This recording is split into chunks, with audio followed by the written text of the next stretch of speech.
Friends, आज हम लोग पढ़ेंगे गवर्नर जनरल का जो हम लोग का सीरीज था उसको हम आगे लेके चल रहे हैं। हम लोग रॉबर्ट क्लाइव को देख लिए, हम लोग फिर आपको वारेन हेस्टिंग को देख लिए हैं। अब हम लोग देखेंगे उनके बाद जो आते हैं, तो हम लोग रॉबर्ट क्लाइव के टाइम पीरियड से एक बार क्विक रिवीजन कर लेते हैं। हम लोग जैसे 1757 से 1760 तक हमारा एक बार रॉबर्ट क्लाइव आए थे, फिर 65 से 67 शॉर्ट पीरियड के लिए आए थे, फिर उसके बाद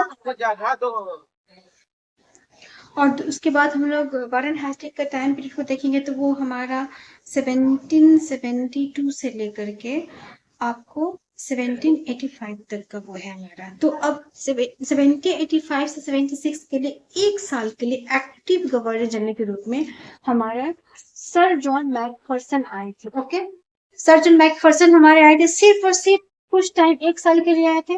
उन्होंने active governor general of India के रूप में सर्व किया था और उन्होंने ऑफिस को टेम्पररी लॉर्ड कॉर्नवालिस के आने से पहले वो कुछ दिन के लिए एज ए एक्टिंग आपको गवर्नर के रूप में वो काम किए थे। तो अब हमारा असली जो आ रहा है लॉर्ड कॉर्नवालिस, BVI हमारा, जैसे वारेन हेस्टिंग है ना हमारे, वैसे लॉर्ड कॉर्नवालिस हमारा जो है वो बहुत, उसका पीरियड बहुत ज्यादा इंपॉर्टेंस रखता है हमारा।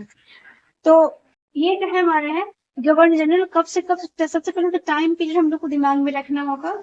1786 से 1793 का टाइम पीरियड है।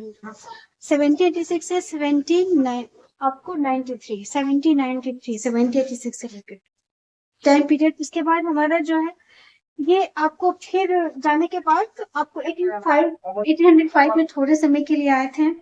और उसके बाद इनको सबसे इम्पोर्टेंट क्या है ना, कि इनको फादर ऑफ सिविल सर्विसेज कहा जाता है। ये इसका बहुत ही VVI हुआ। जैसे क्वेश्चन आएगा कि फादर ऑफ सिविल सर्विसेज किसको कहा जाता है, तो आपको क्या होगा इसमें, हमारा जो है आपको लॉर्ड कॉर्नवालिस को फादर ऑफ सिविल सर्विस कहा जाता है। उसके बाद हमारा इनके टाइम पे बहुत सारे रिफॉर्म्स हुए, उसमें से एक हमारा इम्पोर्टेंट होता है हमारा क्या, उनमें होता है एडमिनिस्ट्रेटिव रिफॉर्म्स कॉर्नवालिस का। तो इसके अंतर्गत उन्होंने क्या, डिस्ट्रिक्ट एडमिनिस्ट्रेशन में बहुत सारे बदलाव किए हैं। अभी हम लोग वारेन हेस्टिंग में एक ब्रीफ हम लोग बैक जाके देखेंगे। वारेन हेस्टिंग के टाइम में क्या हुआ था, सारे डिस्ट्रिक्ट्स में सिविल कोर्ट हुआ करते थे। उन्होंने उनके टाइम पे हुआ था कि सारे कोर्ट में सिविल सारे डिस्ट्रिक्ट में सिविल कोर्ट होंगे, उसका हेड हमारा कलेक्टर होगा। उसके बाद हमारे एक क्रिमिनल कोर्ट्स होगा, उसका उसका जो इंडियन जो आपको होते हैं ऑफिशियल्स, उसके हेड वह आएंगे। और सिविल जो कोर्ट होता है जिसका कलेक्टर हेड है, उसमें पर्सनल लॉ लगते हैं, Hindus law for Hindu and Muslim law for Muslims. और जबकि जब हम क्रिमिनल लॉ की बात करेंगे, क्रिमिनल जो केसेस थे उसको भी, उसका भी कोर्ट हुआ करता था, और उसके जो जज हुआ करते थे ना, इंडियन ऑफिशियल्स हुआ करते थे। ये जो हम बता रही है, जो मैं बता रही हूँ, ये आपको हेस्टिंग्स के टाइम पे था। अब इन सिस्टम में बदलाव होने जा रहा था, तो हम उन बदलाव को देखेंगे। तो आगे हम लोग क्या देखते हैं इसमें, तो अब वही चीज यहाँ पे है कि सारे डिस्ट्रिक्ट जो थे ना वो कलेक्टर्स को दिए गए। तो अब डिस्ट्रिक्ट एडमिनिस्ट्रेशन में अभी क्या होगा, अभी जो है ऑल डिस्ट्रिक्ट पावर्स वे गिवन टू द कलेक्टर्स, यानी कि कलेक्टर्स को ना सारे डिस्ट्रिक्ट के जितने सारे पावर है ना, सब कलेक्टर्स को दे दिए जाते हैं। उसके बाद हमारा एक 1 अप्रैल 1793 के बाद, यानी कि इस समय तक सारे पावर जो थे कलेक्टर्स के पास थे डिस्ट्रिक्ट। लेकिन 1 अप्रैल 1793 के बाद कलेक्टर को ना जुडिशियल पावर से डिप्राइव कर दिया गया, यानी कि अब वो जुडिशियल काम नहीं करेगा, आज वो जुडिशरी का हेड नहीं रहेगा कलेक्टर।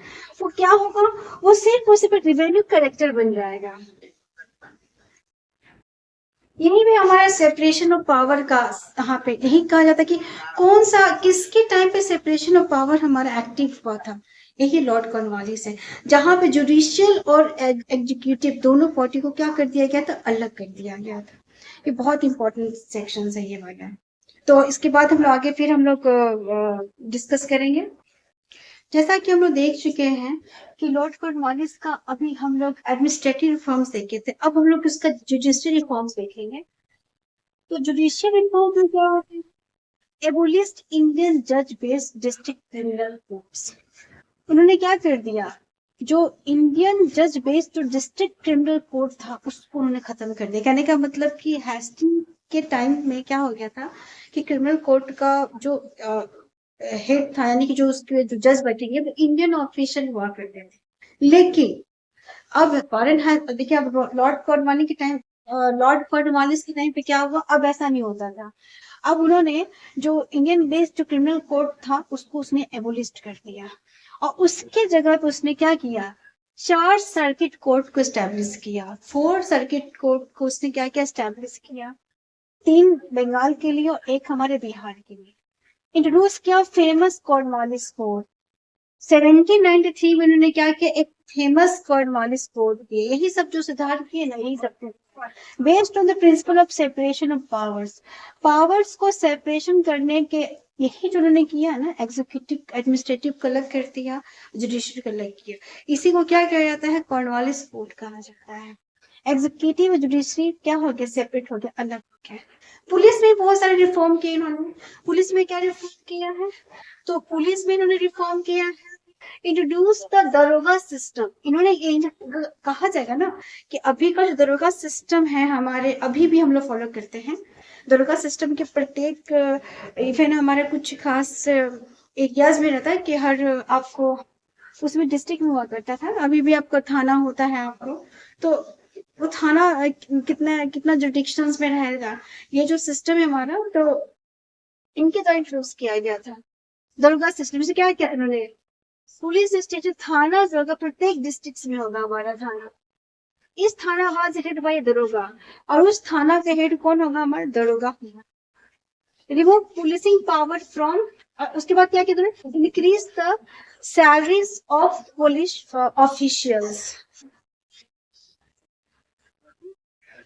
इन्होंने क्या किया था, पुलिस आपको क्या कहते हैं, पुलिस ऑफिशियल्स की ना सैलरीज को इंक्रीज कर दी। उनको पता था इंडियन जो है ना वो करप्शन बहुत कर रहे हैं, तो उसको करप्शन को दूर करने के लिए एक ही चीज है कि ऑफिशियल्स का फीस को क्या करना, हाई करना पड़ेगा, ताकि वो करप्शन नहीं हो।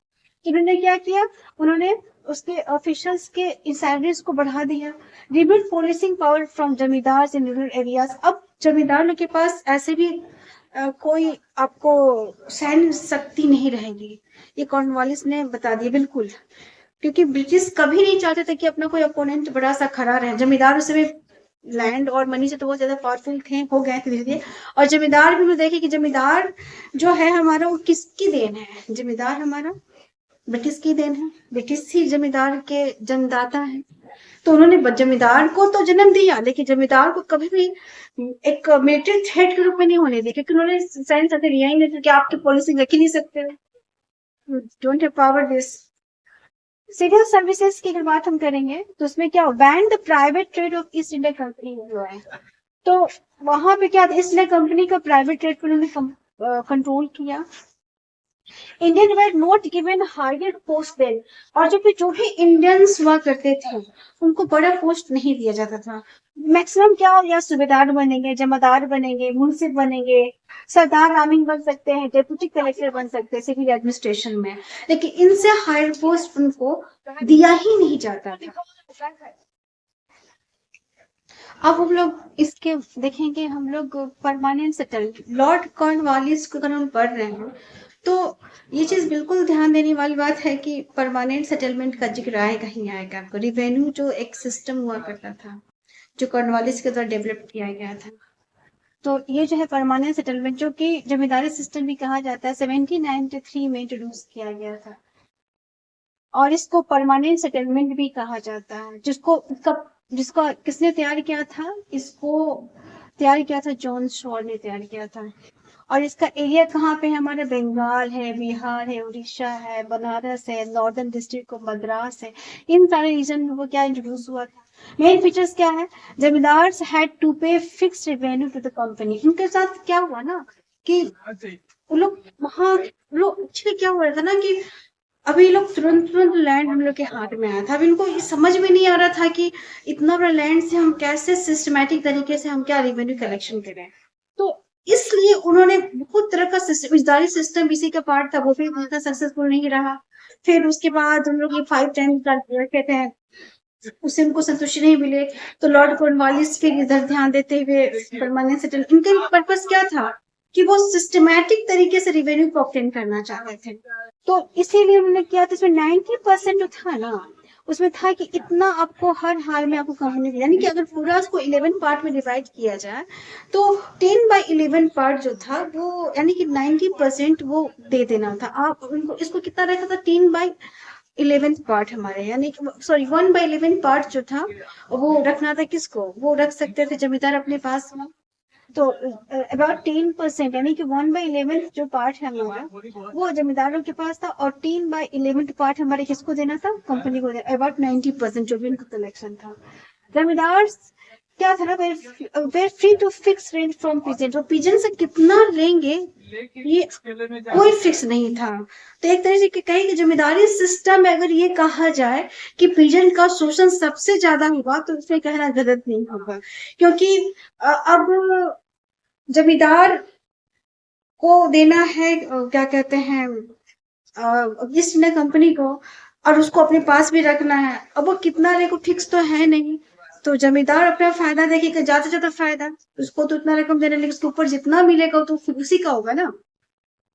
तो ये सबसे एक्सप्लॉइटेटिव हमारा एक उपाय था। Revenue was not paid on time. अगर अगर इन केस अगर रिवेन्यू टाइम पे नहीं दिया जाएगा तो क्या होगा, अगर रिवेन्यू टाइम पे नहीं दिया जाएगा तो इनकी जिम्मेदारी जो है वो खत्म हो सकती थी, और जिम्मेदारी से बिकेम लैंड ओनर्स।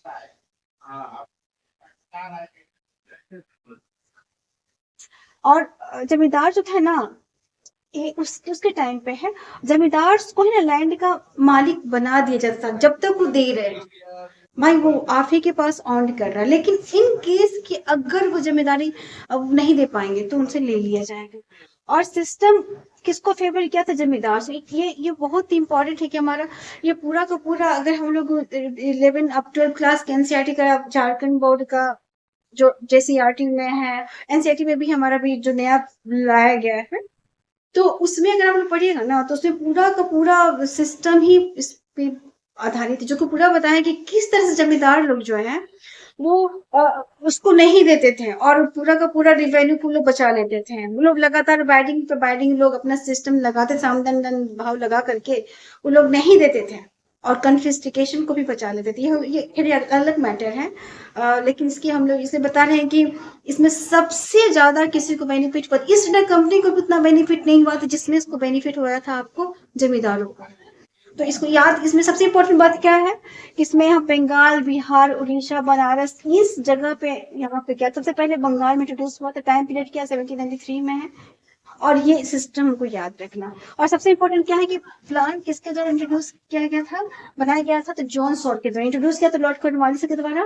और किसके द्वारा बनाया गया था, हमारा जॉन सॉर के द्वारा बनाया गया था। ओके, और हम लोग इसके बाद हम रेवेन्यू सिस्टम को रैयतवारी और महलवारी को भी हम एक बार थोड़ा सा देख लेते हैं कि अगर हम लोग इससे रिलेटेड नहीं है, कॉर्नवालिस ने यही किया था, कॉर्नवालिस से रिलेटेड नहीं, लेकिन अगर हम रेवेन्यू सिस्टम को देख रहे हैं तो परमानेंट सिस्टम देख लिए तो रेतवाली को भी देख लेना चाहिए और महलवारी को भी देख लेना चाहिए, एक क्विक रिवीजन के लिए हमारे लिए।